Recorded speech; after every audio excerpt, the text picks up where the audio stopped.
Breaking news చూస్తున్నాం. AP వైపు అల్పపీడనం దూసుకొస్తోంది. దీనివల్ల వర్షాలు పడనున్నాయి. అయితే దీనికి సంబంధించిన డీటెయిల్స్ చూద్దాం. దీనివల్ల సముద్రం కూడా కొంత ముందుకి చొచ్చుకు వచ్చింది చూస్తున్నాము. అయితే ఏపీ వైపు కూడా బలపడిన అల్పపీడనం దూసుకొస్తోంది. అల్లకల్లోలంగా మారిపోయింది సముద్రం. కాకినాడ సముద్ర తీరంపై ఈ తుఫాను ప్రభావం పడింది. సముద్రంలో 50 మీటర్ల మేర కూడా భూభాగం కలిసిపోయింది.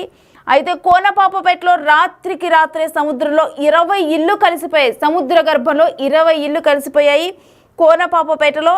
అయితే నిన్న సాయంత్రం నుంచి కూడా ఇల్లు చెట్లు వీటన్నిటిని కూడా కూల్చేస్తూ అలలు ముందుకొచ్చేసాయి. ఇక రక్షణ కూడా నిర్మించాలని చెప్పి మత్స్యకారులు ఇప్పుడు కాదు, ఇక్కడ రక్షణ కూడా నిర్మించాలని మత్స్యకారులు ఎప్పటి నుంచో కూడా డిమాండ్ చేస్తూ ఉన్నారు.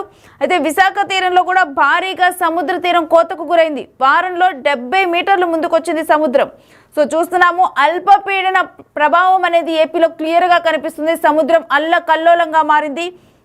ఇటు బీచ్లో మనం విశాఖ తీరంలో చూసినా కానీ, మరోవైపు కోనపాపపేటలో చూసినా కానీ ఈ రెండు ప్రాంతాల్లో కూడా సముద్రం ముందుకు చొచ్చి వచ్చింది.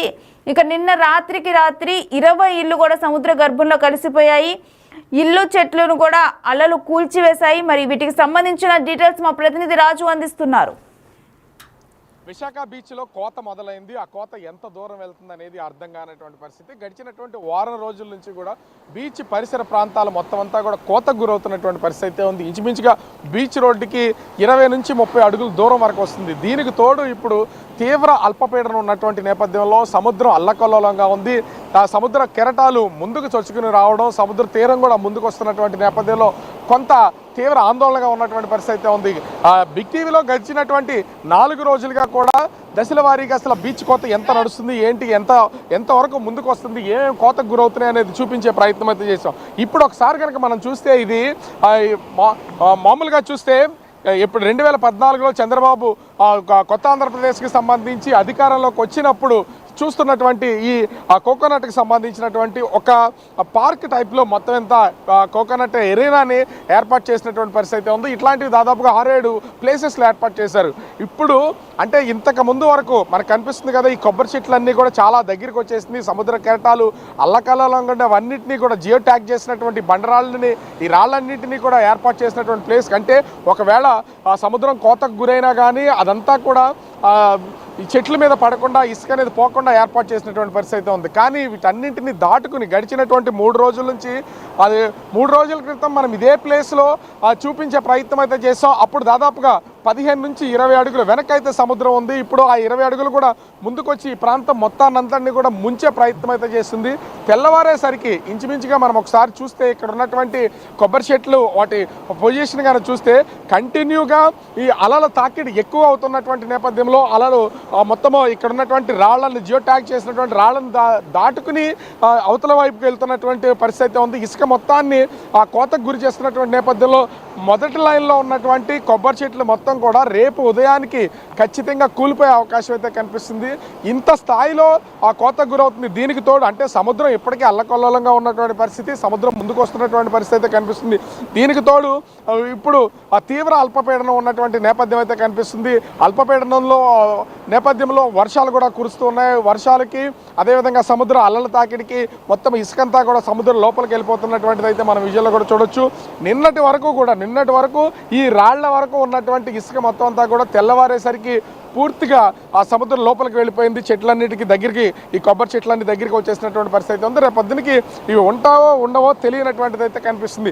దీనికి తోడు అటు తీవ్ర అల్పపీడనం ఉన్నటువంటి నేపథ్యంలో అటు దక్షిణ కోస్తా జిల్లాలైనటువంటి ఉమ్మడి నెల్లూరు, ఉమ్మడి ప్రకాశం జిల్లాలతో పాటుగా చిత్తూరు, తిరుపతి జిల్లాలకి భారీ వర్షాలు ఉంటాయని వాతావరణ శాఖ అధికారులు అయితే తెలియజేస్తున్నటువంటి పరిస్థితి అయితే కనిపిస్తుంది.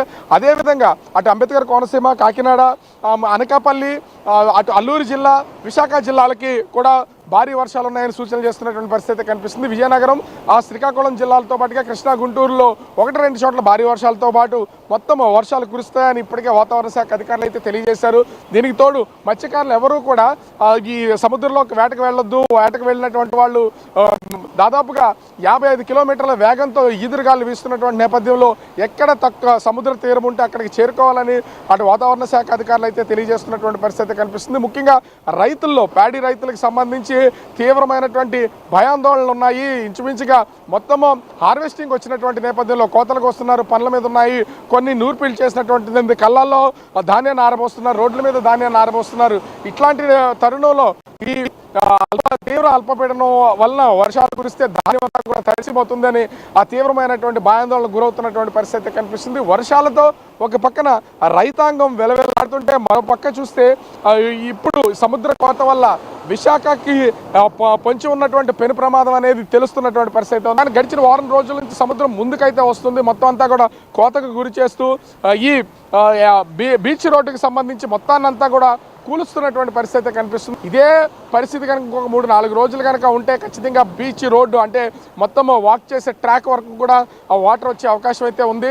అయితే అధికారులు అసలు ఇది ఎందుకు ఏంటనేది అర్థం కానటువంటి పరిస్థితి.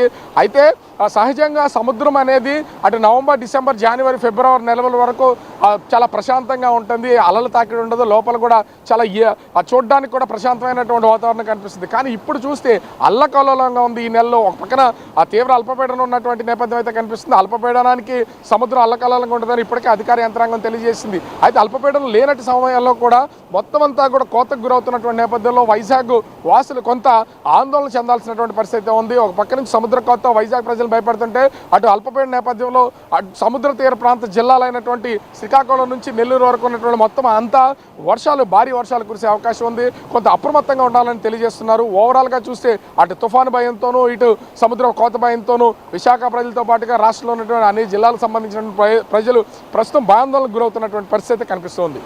కెమెరామెన్ అరుణ్తో రాజు, బిగ్ టీవీ, విశాఖపట్నం. అల్పపీడన ప్రభావం ఏపీలో కూడా సముద్ర తీర ప్రాంతాల్లో క్లియర్ గా కనిపిస్తుంది. సముద్ర తీర ప్రాంతాలు కోతకు గురయ్యాయి. కాకినాడలో సముద్ర తీరం పైనైతే తుఫాను ప్రభావం కనిపిస్తోంది. సముద్రంలో 50 మీటర్ల మేర కూడా భూభాగం కలిసిపోయింది. 50 మీటర్ల మేర కాకినాడ తీరంలో సముద్రం ముందుకు వచ్చింది. మరోవైపు విశాఖ తీరంలో కూడా సముద్ర తీరం భారీ కోతకు గురైంది.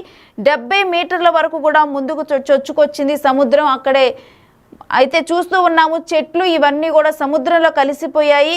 ఇక కోనపాపపేటలో, కాకినాడలోని కోనపాపపేటలోనైతే రాత్రికి రాత్రే సముద్రంలో 20 ఇళ్ళు కలిసిపోయాయి. ఇక ఇల్లు చెట్లను కూడా సముద్రం తనలో కలిపేసుకుంది. అయితే అక్కడ రక్షణ కూడా కల్పించాలి, రక్షణ కూడా నిర్మించాలని చెప్పి కూడా అక్కడ మత్స్యకారులు వారు ఎవరైతే అక్కడ నివాసం ఉంటారో వారందరూ కూడా డిమాండ్ చేస్తూ ఉన్నారు. అయితే ఈ డిమాండ్ ఇప్పుడు కాదు, అంతకు ముందర నుంచి కూడా ఈ డిమాండ్ అనేది ఉంది. అయితే మనం చూస్తూ ఉన్నాము ఎటువంటి దృశ్యాలు సముద్ర తీరాల్లో కనిపిస్తూ ఉన్నాయనేది. తుఫాను ప్రభావం, మరోవైపు అల్లకల్లోలంగా మారిన సముద్రం, ఈ రెండు కూడా ఏపీ మీద అయితే తీవ్ర ఎఫెక్ట్ చూపిస్తున్నాయి.